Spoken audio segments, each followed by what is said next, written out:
कि no to military courts, हम नहीं मानते। इन जर्नैलों के ज़ाब्तों को, इन फौजियों के ज़ाब्तों को हम नहीं मानते। हम मुज़ाहमत करेंगे और पाकिस्तान के अंदर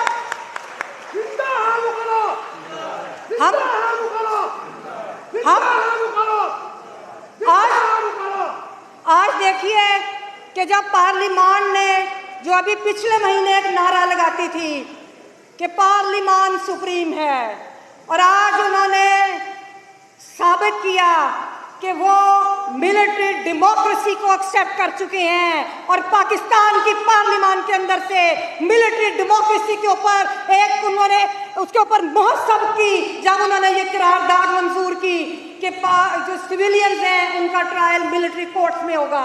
मैं ये कहती हूँ कि ये जो वाकया है, मैं कहती हूँ ज़ाती तौर पे कि ये एक मशकूक वाकया है।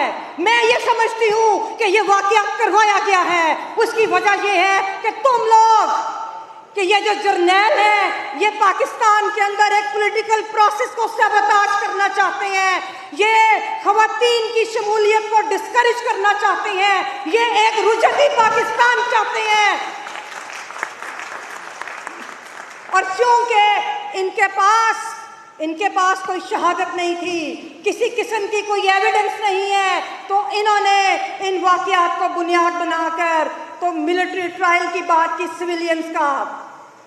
इनको आप वेलकम करना, आप ही कर रहे हैं। हमारे मोहतरम जनाब लतीफ़ कोसा साहब तशरीफ लाए हैं, हम उनको वेलकम करते हैं। नहीं, थैंक यू। मैं ये समझती हूँ, सर आप ऊपर आइए, कोसा साहब आइए, इधर तशरीफ लाइए।